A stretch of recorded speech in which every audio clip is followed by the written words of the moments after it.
Welcome to Let's Talk UCA, the podcast where we connect, collaborate, and communicate with chiropractors from around the globe. I'm Holly, and in this episode, I'm joined by Melissa Sanford as we speak with Stephen Franson. Stephen shares his insights on building a remarkable practice, balancing the dual role of healthcare provider and business owner, and creating a world-class team. We discussed leadership, trust, navigating regulation, business education, and defining personal success within the profession. First things first, Stephen, how are you and where are you? What's up, team? What a privilege. Thank you for asking me to be here. I'm coming to you guys from the studio in New Hampshire. So I always appreciate when I'm speaking to a global audience, so somebody points out where they are in the world. So I'm about an hour north of Boston, where I sit right now, right on the seacoast. So about 5 hours north of New York City. Amazing. I have actually been there. I haven't been to many places in the States, but I have actually been there. I went to a wedding. I was the second plane to land after 9/11. So my family was freaking out, but I made it, and I assured them it was probably the safest time for me to be traveling to the States. So 100% safest time to be in the air. 100%. So great part of the world. So thank you so much for joining us today.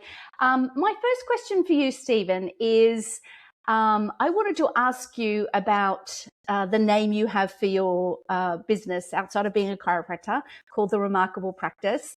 And I'm always intrigued by what people call their practices and what that means to them, because I think that one word means something different to everybody. That's right. So I wanted to ask you about the word remarkable. Why remarkable, and what does it mean to you? Oh, Melissa, what a great question. And in 15 years, nobody has ever asked me that question. So way to come out of the gates with an original question. That is fantastic. Many people have, let me say it this way, remarked that it is such a great brand because it's, it's a great word, and it's very expressive, and it's very flexible. You use it everywhere. As you can see, we use that as the prefix for pretty much everything that we do. But I think the term remarkable is a reflection of how I feel about chiropractic and the work that we get to do as chiropractors and chiropractic teams. So the word remarkable is worthy of comment, right? So I feel like chiropractic should be the talk of the town. And I feel like the chiropractic principle, the work that we do, the results that we get, and the incredible, loving service that chiropractic teams provide, everyone should make it their goal that they're the remarkable practice. You're the business that is the talk of the town that everybody is commenting about. It's not just, that was, an expected level of service, and I'm very happy, and, you've got a 5-star review, all that, but literally they're talking about you the way they would promote a great new show on Netflix or a great new restaurant in town, right? So people love to share social capital, and man, what better social capital to serve? I always say we have the second most important message in town, right? So what a great piece of social capital to turn somebody on to a great chiropractor and a great chiropractic office. So the remarkable practice, I like to say remarkable does not imply perfect. Where perfect is a terrible goal. The goal, the aspiration is to be remarkable. Yeah, amazing. And so in thinking about that, myself having been involved in the profession for such a long time, I often find, how does that translate? We can think about being remarkable in practice, but as you as a group, what are you doing for the profession that you would deem to be remarkable? Yes. What are you bringing to the table? I think the direct inspiration for the word remarkable came from Seth Godin's book, Purple Cow, which, it's not enough in today's just crowded and noisy, confused marketplace to be exceptional. You really have to stand out in such a way that people have to talk about you. They can't ignore you. So, I think for our organization, where we're exceptional is our approach to supporting chiropractors and chiropractic teams from the perspective of what we call the both sides of the chiropractic coin, right? So we say there's two sides to the chiropractic coin. There's the practice and there's the business. Sid Williams used to say that you've got your service hand and you've got your money hand, right? So there's two sides to the chiropractic coin, the remarkable business and the remarkable practice. And it's been my experience that most chiropractors, they don't lay awake at night worrying about their practice. They lay awake at night worrying about their business, right? So, when you spend 7, 8, 9 years in school studying the human body and learning how to become a great chiropractor, that's just one identity. Like if you really think about it, as if you're a chiropractic business owner, there's 3 separate and distinct identities, 3 different hats that you have to really optimize, right? So first there's being the chiropractor, right? So that's the doctoring piece of it, is learning the art, science, and philosophy of being a remarkable chiropractor. And then you get out into practice and you realize, like, oh, hold on now, I got to learn how to run a practice, right? So, and that's a wholly different thing, right? So that's the operations of running a practice. That's attraction, conversion, retention, team building, collections. And you have to become a remarkable operator, and you've got to learn how to run a practice. And then if you are fortunate enough to own a business, or should I say crazy enough to be an entrepreneur that owns a business, then you have to learn that third identity, which is business ownership. And you have to learn how to grow a business, right? So there's being the chiropractor, there is being the operator of the operations, and then there's being the business person. So we teach really both sides of the chiropractic coin for chiropractors: how to run a remarkable practice and how to run a remarkable business. If I could click on that a little bit more to clear it up, the practice exists to serve the patients, right? The practice is the clinical entity that delivers healthcare to deliver better health outcomes and a better health experience for the patients. And whereas the business is the economic engine that exists to drive productivity and revenue and profitability for the owners and the investors and for the team. So those are 2 sides to the same coin. Amazing. Great. I often find, and I'm sure you will agree with me, that, a lot of chiropractors spend so much time getting great at their clinical skills, which obviously, we got to do, right? Because we're taking care of people. But there just seems to be sometimes, not for all people, but for certain people, when we start talking about money and business and structure and, all of those kinds of concepts, it can be either, I don't want to know, I didn't become a chiropractor, I don't want it for this. Yes. Or it can just be a sense of, it feels a little bit dirty to talk about money and success and all of those sorts of things. So I think it's really great that you're, meshing those 2 things, because, in my opinion, they are just as important as each other, because you can't serve the people if you can't keep your structure going, right?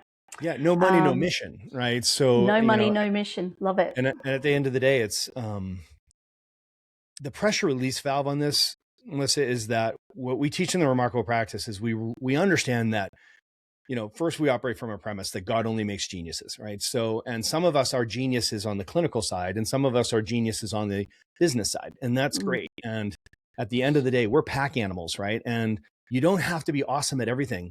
You have to build a team that's awesome at everything. So we help these chiropractic teams come together, bring that pack together. And you may find the unique individual that are equal parts entrepreneur and caregiver, chiropractor, clinician, but they're rare birds, right? So what you'll typically find is there is a remarkable team, and everybody brings their genius to that team, and together we go further, right? So with the right leadership team, 1 + 1 + 1 = 111 if you do it right. So I want to move on a little bit to team as we go along, but I have a question before I want to move on to that. And it sort of ties back into my original question of, the word remarkable is, in your experience, how do you feel a lack of identity and clarity for the chiropractor shows up inside the practice? So if we're trying to create this remarkable team, where do you feel, or can you speak to the lack of clarity and identity over here, how that then translate down into the team that you end up with? I think it's a really important question, because the number one challenge that I see with chiropractors is their ability to put together a world-class team of A players. It's the most common pain point. Right? Every chiropractor in the first conversation says they need more new patients, right? But then about 9 minutes later, you're like, oh, actually, you know what I need? I need to put together a world-class team.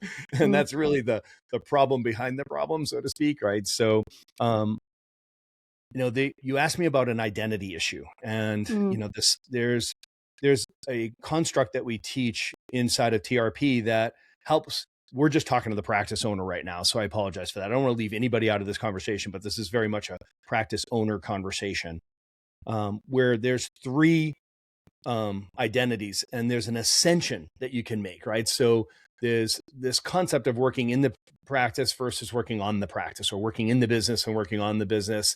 And we know this is Michael Gerber's work, right? So the E-myth, right? So we learned the difference between working in the business versus working on the business, right? And that's really the first ascension of the business owner, is they got to recognize that there's times when I'm going to wear the hat of working in the business, right? So when you're the chiropractor who's fortunate enough to be able to be trusted with these patients, and you're actually in the adjustatorium and you're hands-on patients and you're delivering chiropractic care, that's you working in the business, right? So you've got to recognize your business is going to ask of you to make an ascension to the role of CEO, to be a leader, right? So to be able to lead a team of people. And that's when you're working on the business, right? So, and that's where you go from being the machine to being the person who builds the machine. And that's team building, right? So that's really the first ascension. And that's a skill set. That's a knowledge base that we teach. You need to learn how to become that leader. And it is an identity shift, right? So that's the first ascension. The second ascension is an even more challenging identity shift, which is to go from working in the business to working on the business to working above the business. And working above the business is working as the owner of the business who will one day sell that business, right? So that is where you go from working on the business to working above the business. You take on the role now of being the investor. The investor is the person that looks at this business and says, okay, so I need to build this business to sell it one day. So that's a very mature perspective on decision-making processes for how you invest in that business, right? So you go from being the owner operator who's working in the business to being the CEO or leader who's running the business to becoming the investor who's working above the business. In other words, you go from being the machine to being the person who builds the machine to being the person who one day will sell the machine. So all three of these identities, you asked a question about an identity crisis. It's like very often people are wearing the wrong hat, right? They're in the wrong role when they're trying to make these decisions. And, a lot of the work that we do with these docs is helping them make that first ascension so that they can learn how to run a world-class team. Because at the end of the day, A players require that they work for an A leader. Oh, 100%. No doubt about that. And all hats are wonderful. Like I wear all three hats every day, right? So it's not like you graduate and you throw the hat away, right? Like right now, doing this podcast right now, I'm working in the business, right? So as the CEO of the company, I'm also the voice of like a market facing voice of the company. So when we're doing our podcast or I'm a guest on your podcast, this is me working in the business. Yeah. Just before this, I was running the production calendar call with my production manager and the team. That was me working on the business. Right. And then Friday, I've got a meeting about how to scale our business in the next 3 years. That's me working as the investor, working above the business. So I'll wear all three hats this week for sure.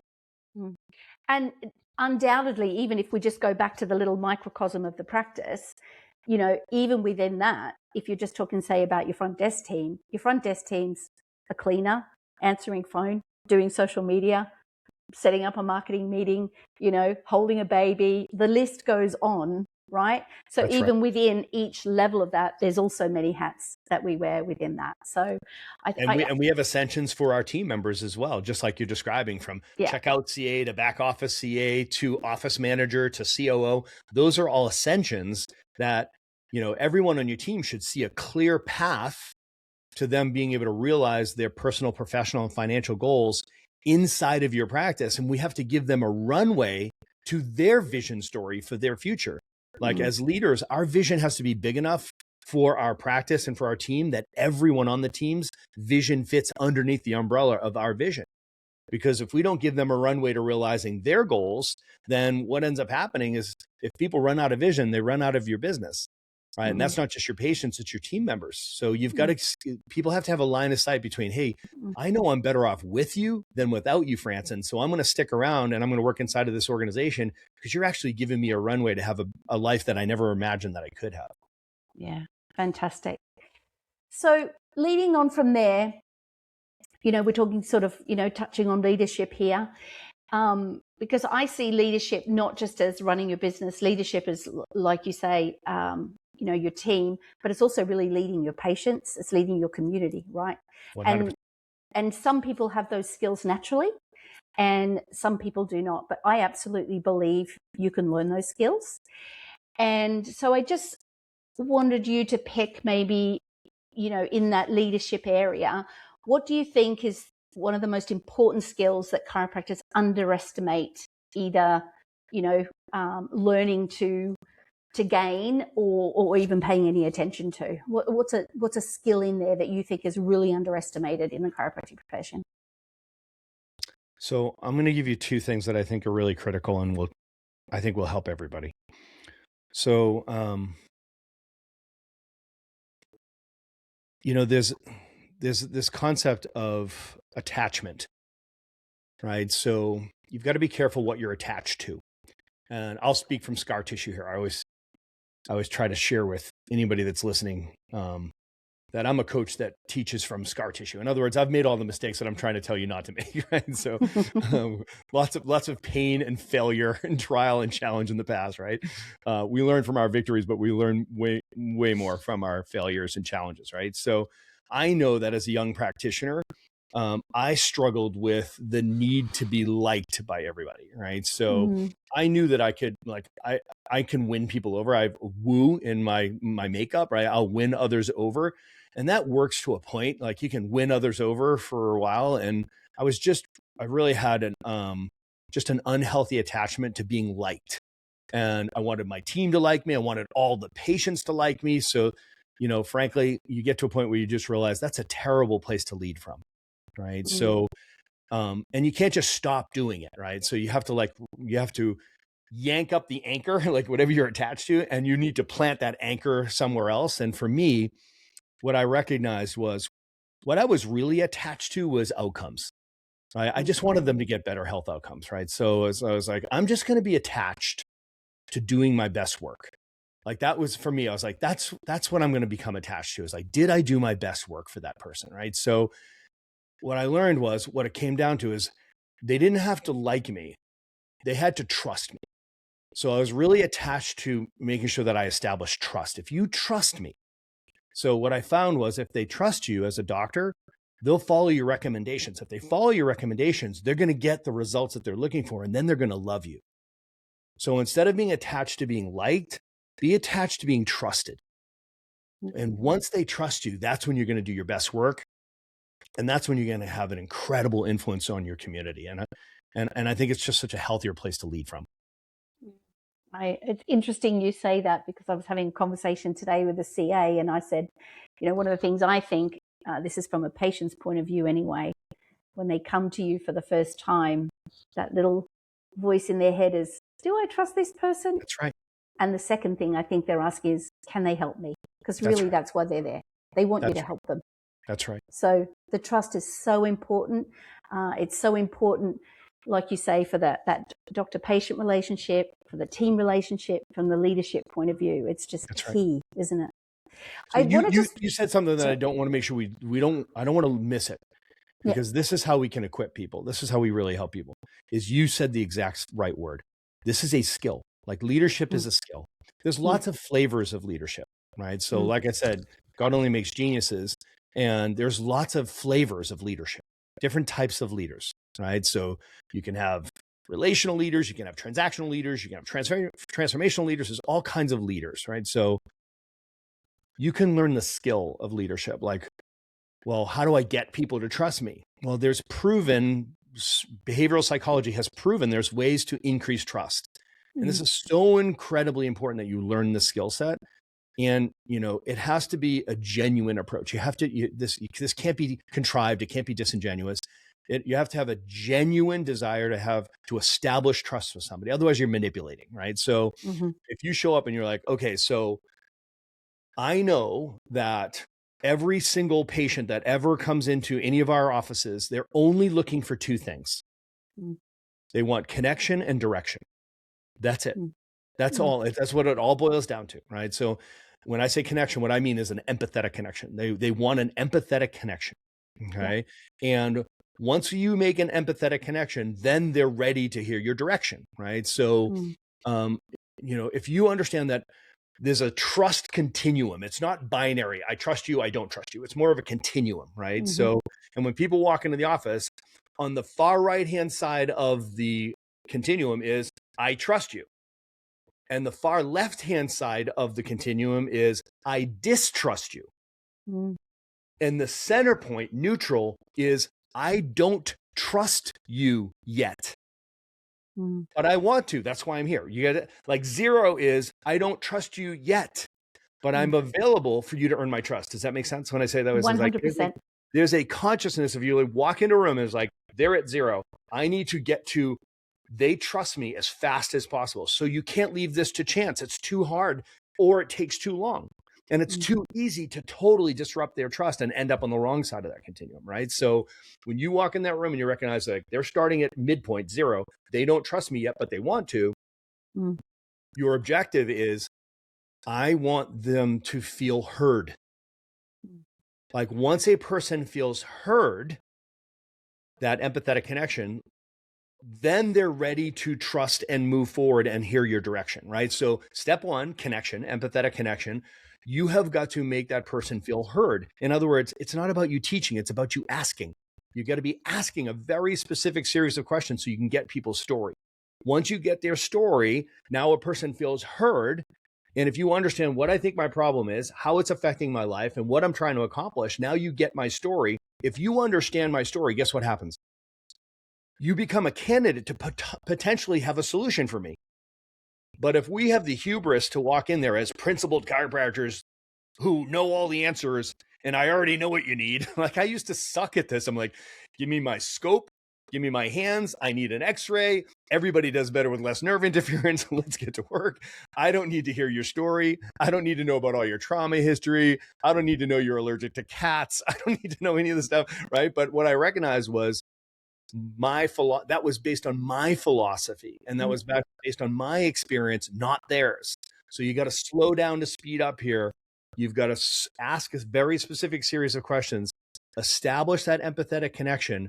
And when people feel heard, then they're ready to listen. Then you can move forward with your recommendations for care. So there's a very specific methodology that we teach.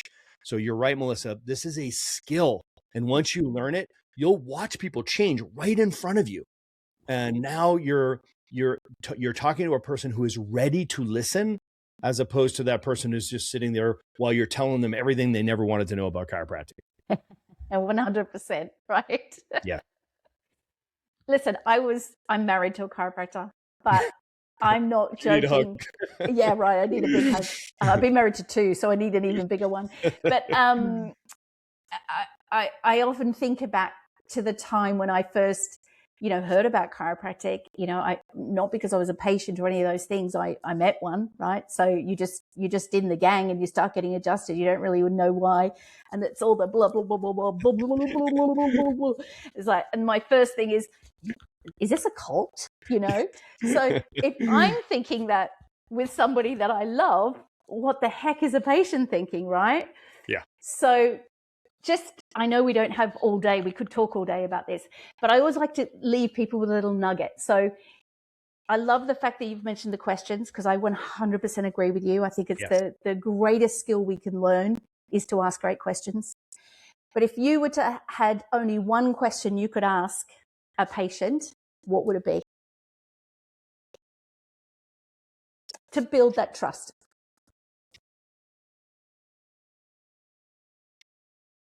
This is going to seem like a strange answer to that question. That's okay. The most important question is, am I missing anything? Or am I close? Or how am I doing? And it's placed right after you do the most important step, which is recapping. Recapping what you heard, to be able to say, okay, so Holly, here's what I heard. And you recap what the person said to you in such a succinct way. You have to stay present. You have to listen. You have to listen for not what they say, but how they say it. You need to say it back to them the way that they said it. And you need to make it so concise and so succinct and so specific and so exact that when you explain a person's problem back to them better than they explained it to you, they always convert. So that recap is the skill. That's the secret sauce. And you pause at the end and you say, Holly, how did I do? Am I missing anything? Or am I close? That question right there, Melissa, you'll look at them and they go, I found my doctor. Like in that moment, you feel it. That's where you become their doctor right there. I would say the same within the team, right? 100%. Yeah. Just with humans. Yeah. Yeah. Holly's great at that, by the way.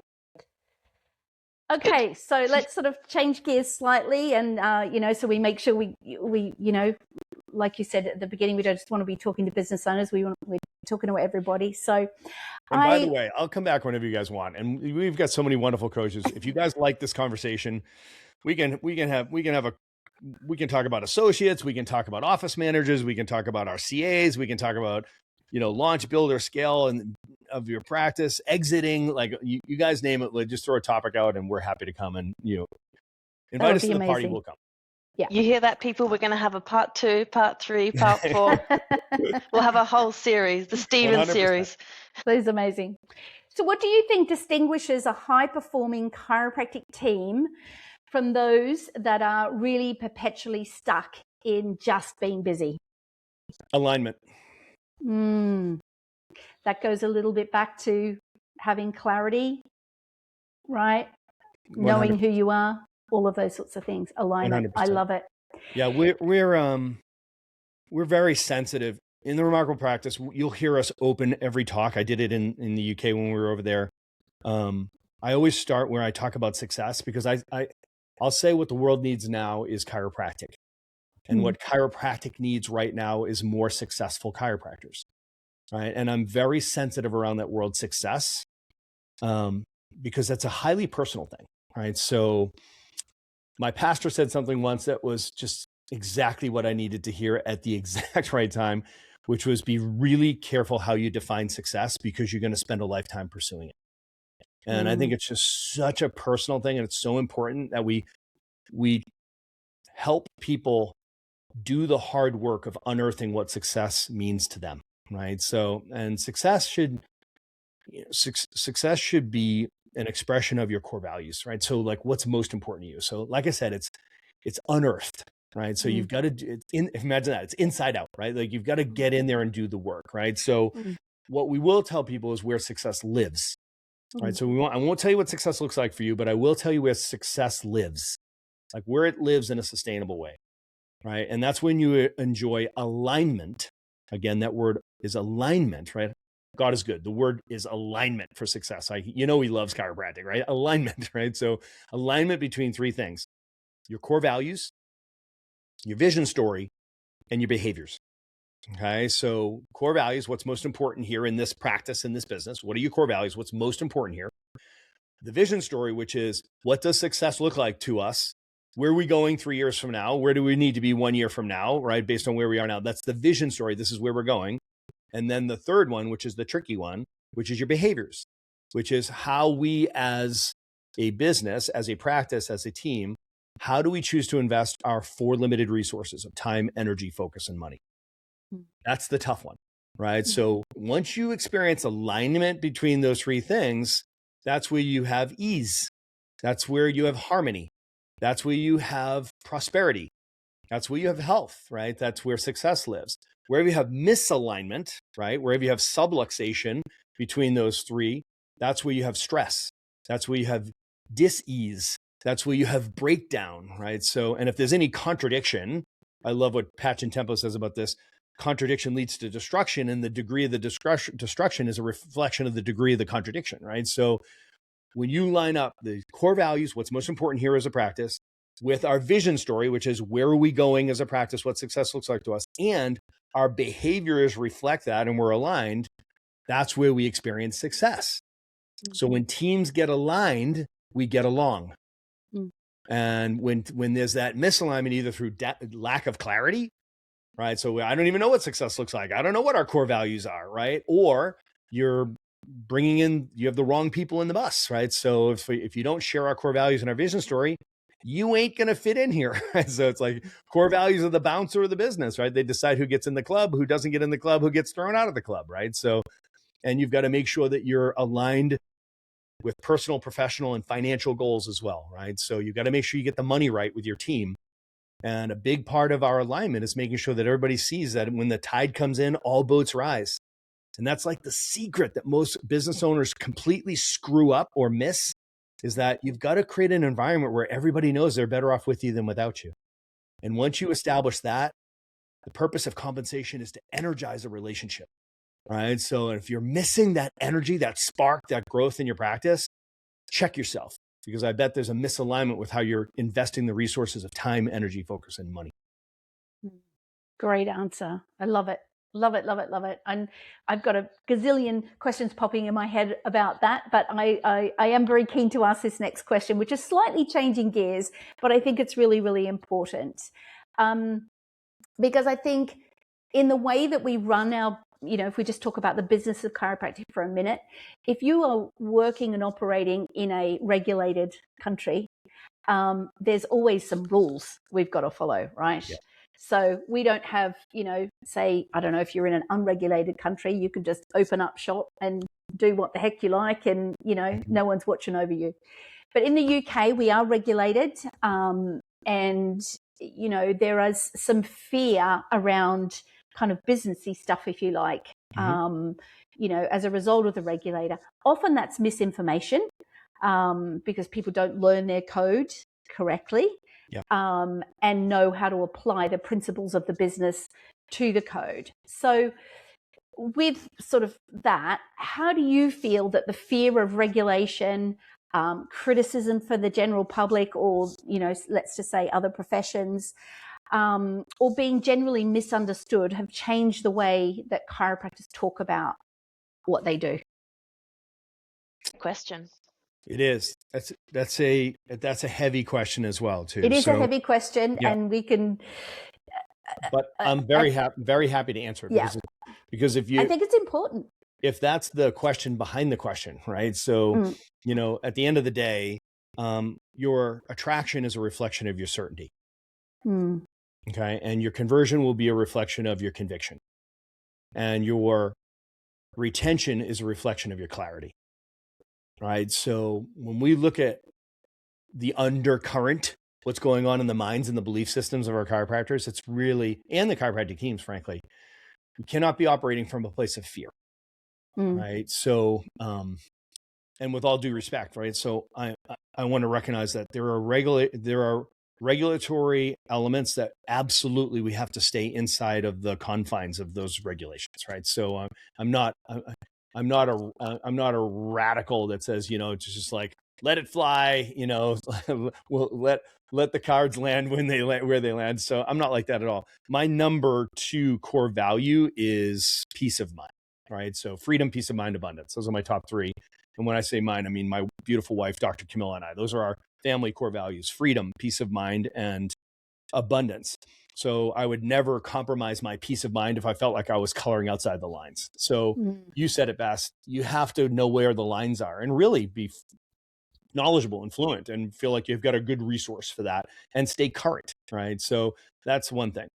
I would focus on, defining what my best work looks like, and then auditing myself and be able to say, does my best work operate inside of the confines of regulatory restrictions, right? So you're not making it up as you go, right? So it's just like, and you can use your resources to check it and be like, hey, here's how this is how I operate. These are the recommendations that I do. These are, my methodology. These are my modalities, however you want to do it. This is how I do my billing, et cetera. Like, so that's all part of, a conversation where you say, am I playing within the rules, or is there anything, in the gray area there? So now you've sort of dealing with some of the intellectual side of this, right? So, and then I would also, really focus on my relationships and making sure that you switch on your team and your patients.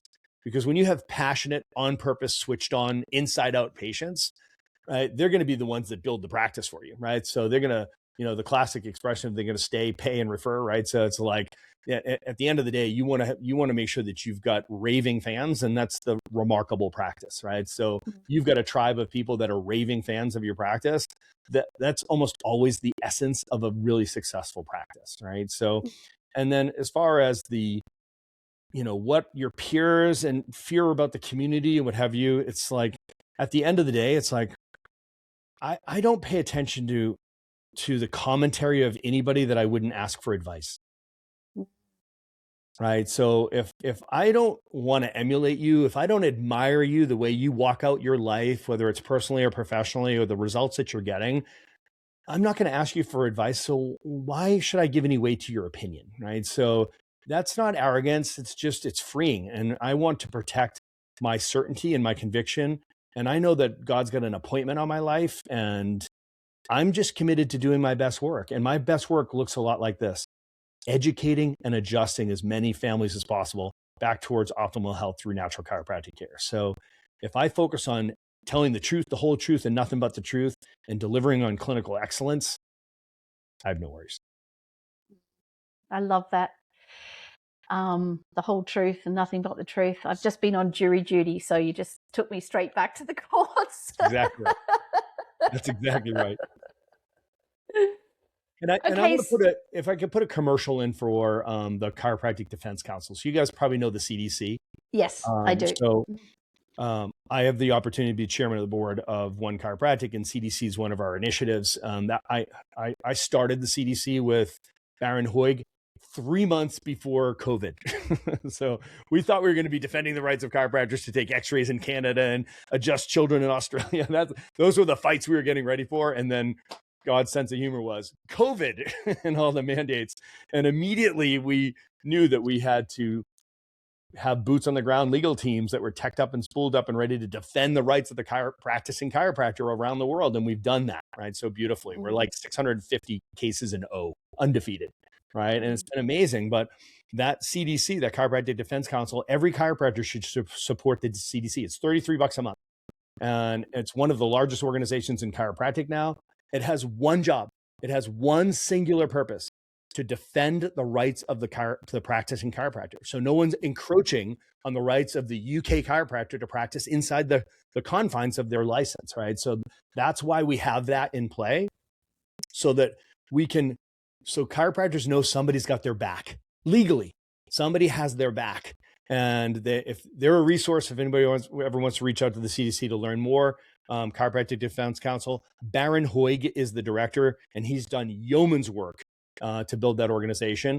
And just to know that you've got the Special Forces, Navy SEALs, Delta Force of attorneys behind you, ready to defend you, as long as you're operating inside of the confines of your license.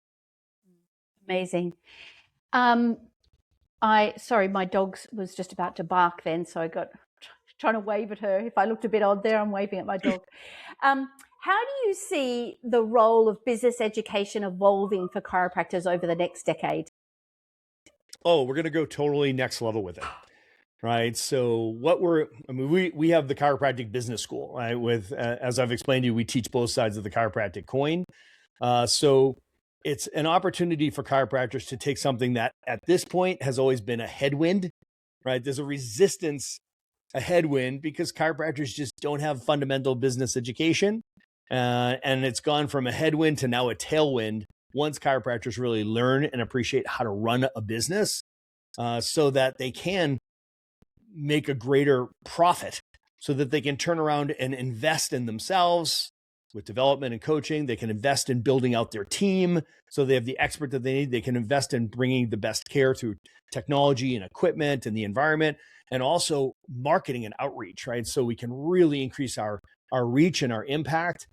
So I am super bullish on where chiropractic's going in the future.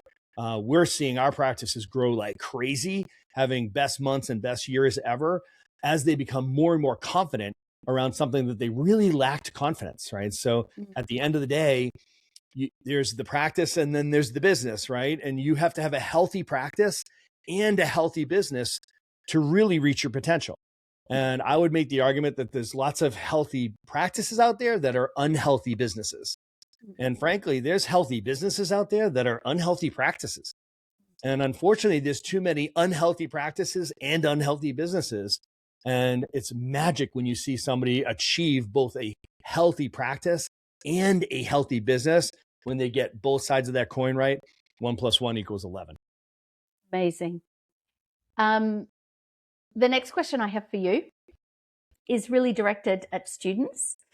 So if you had one piece of advice for a final year chiropractic student, what would it be?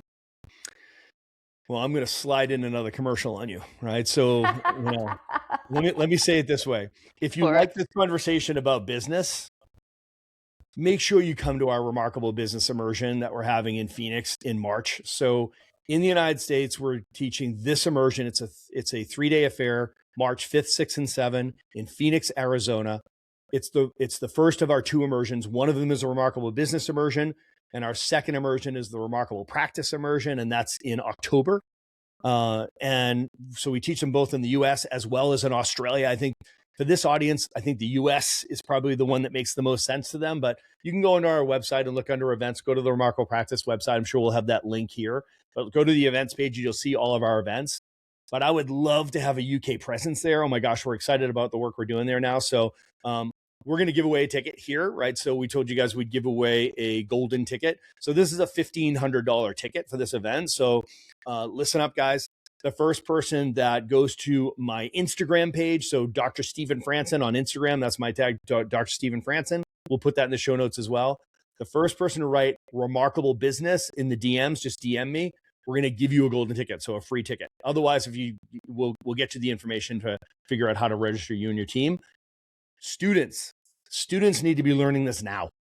Okay, so we have such a great student presence. We have student clubs at Life University in Atlanta. We've got it at Sherman College.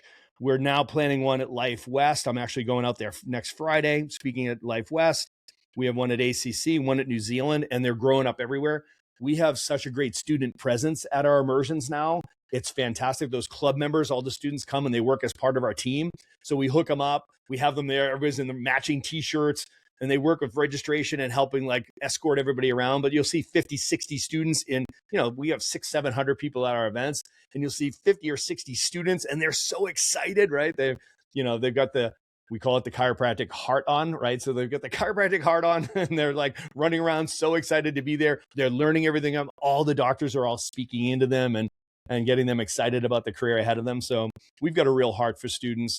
We don't want to wait until we graduate school to start figuring out how to run a practice or even grow a business.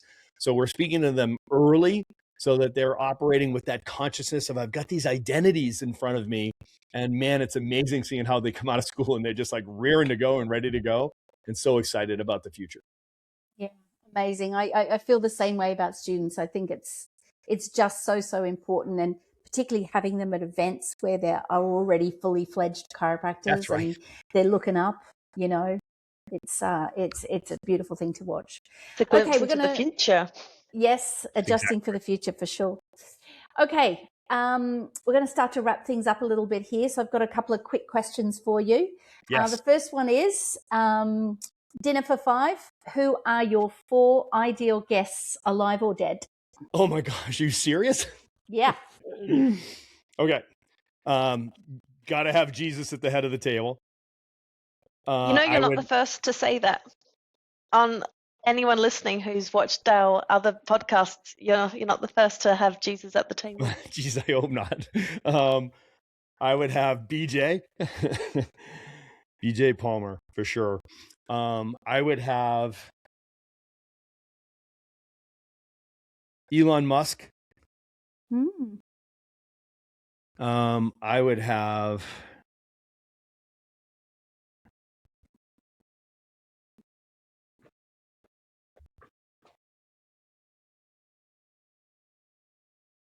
I keep going to pick these names, but I'm getting weepy when I say them, so I'm not going to say them.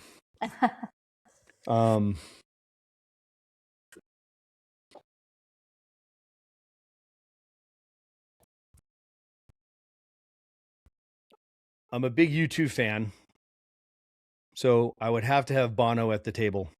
Oh, my husband will be pleased with that answer. Yes. Also a big U2 fan. Wow, what a conversation's going to be had at that table, right? and maybe Kelly Slater, surfer. the greatest living surfer of all time right now. So that's quite a mix of people. Yeah. So on the back of that, because I know you love to surf, what's the one question you would ask Kelly Slater? When's the last time you got your spine and nervous system checked? I know he's a poster child for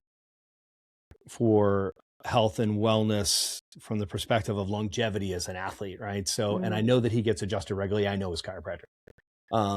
But I would love to have that conversation with him. Like, I would love to have the opportunity to equip him and empower him and inspire him to share that message really aggressively with he has so much influence across generations of surfers, that I feel like he's the type of person that people admire so much. Like it's outside, he transcends surfing. So having that kind of influence with somebody who's like, what is the secret? One of the names I was going to throw up there was Tom Brady, right? So he was competing in my mind with Kelly Slater and Tom Brady.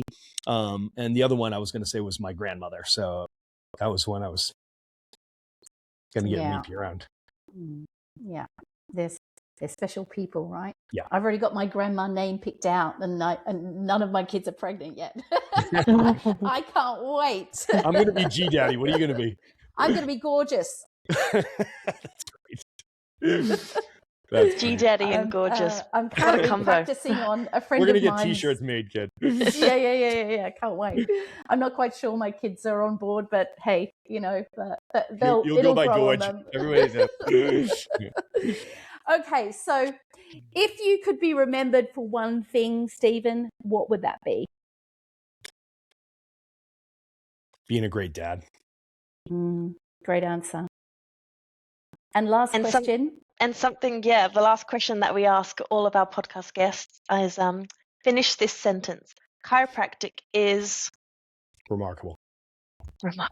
Great answer. What a way to round up the podcast. Thank you so much for your time today. We really appreciate it. There's a million other questions I could have asked you, and we could have bounced over that some of the answers you've already gone. So ask me back. I'll come back. We will ask you back. We'd love to have you back. Yeah. We're looking forward to seeing you later in the year in the UK. I know you're coming over. Yes. Stephen will be speaking for us at Chiropractic Essentials for the UCA members listening. Yes. It's our biggest event, and so I'm sure they're looking forward to that. I know you spoke for us in 2021 or 22. I can't remember what year it was, but that was virtually when we were in that weird time. Yes. So it'd be really nice to have you live at our event. I'm excited to be over there. It's the Remarkable Practice is we are focused on the UK. It's our next, area that we want to help more chiropractors, help more people. So we are fully invested. Like you said, we'll be over there a couple of times this year. Sometime, I think it's going to be probably April, May, we'll come over. And then again, we'll be over in October, right? For the, for the event. I'm excited to be there. And invite you guys to come over here for the Phoenix immersion, in March. We'll have all that information down here. So it's a privilege, guys. Thank you so much for asking me. Any chance I get to talk to chiropractors. And I just want to leave everybody with this one piece of information, because it's something I think it's really important in our profession, and it's something that you touched on, is it's really important to define your own success. Because I think often when we have these businessy conversations, there are chiropractors or students or whatever who are really, they don't know what that is for them, or they're looking at somebody up here who's got, 17 clinics or 16 associates, and they're thinking, oh my God, that looks like a nightmare for me, But if you really do define your success, whether that's your practice in your front living room at home, or whether it's, the 17 practices over here, there's such a pendulum within that. And I know you guys can really help people define what that is for them and achieve that, rather than just shooting over here for this when it's something that somebody doesn't really want. So 100%. I loved that you said that. 100%. Do the work. Thank you so much. Thank you. Take care. You're welcome, guys. Thank you very much. We hope you enjoyed today's episode of Let's Talk UCA. Your feedback will help us deliver new topics and guests for future episodes. The bios of the interviewee and co-host, along with our contact links, are included in the show notes below. Thank you for listening.